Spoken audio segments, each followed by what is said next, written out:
ne laisse pas le temps de réfléchir, mais parfois il oblige à choisir. Le contexte. Il est 3 heures du matin. La ville dort encore quand la sirène déchire le silence. Un immeuble vient de prendre feu. Les flammes montent déjà le long de la façade. Les habitants sont paniqués aux fenêtres. Le camion de pompiers s'arrête brutalement devant l'immeuble. Un pompier descend. Casque, bouteille d'air, masque. Il ne pense plus, il agit. L'entrée dans l'enfer. Il pousse la porte de l'immeuble. La fumée est épaisse, on ne voit presque rien.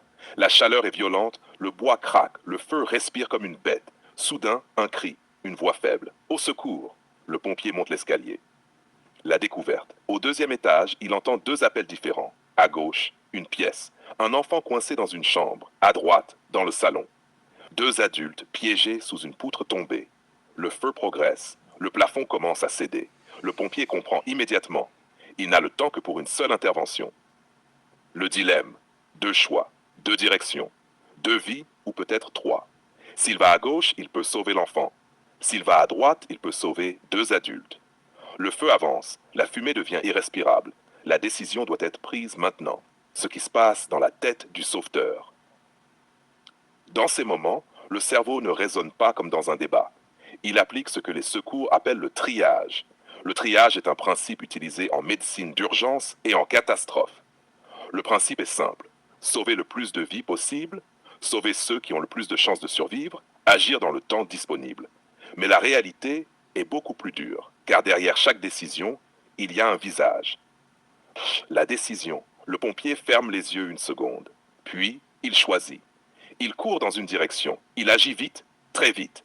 Il brise une porte, soulève un corps, rampe sous la fumée, puis ressort enfin de l'immeuble avec la personne qu'il a pu sauver. Derrière lui, l'immeuble s'embrase totalement. Le poids invisible, la foule applaudit. Pour eux, c'est un héros. Mais dans sa tête, une question reste parfois toute une vie. Et si j'avais choisi l'autre porte? Les pompiers connaissent cette réalité. Dans certains métiers, on ne choisit pas entre le bien et le mal. On choisit entre 2 tragédies.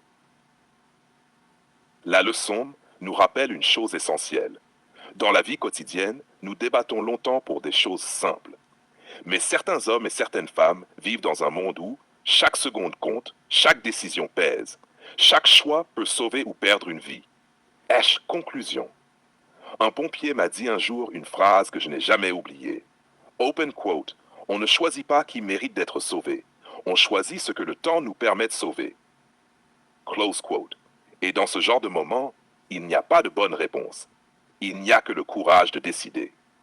Si tu veux, je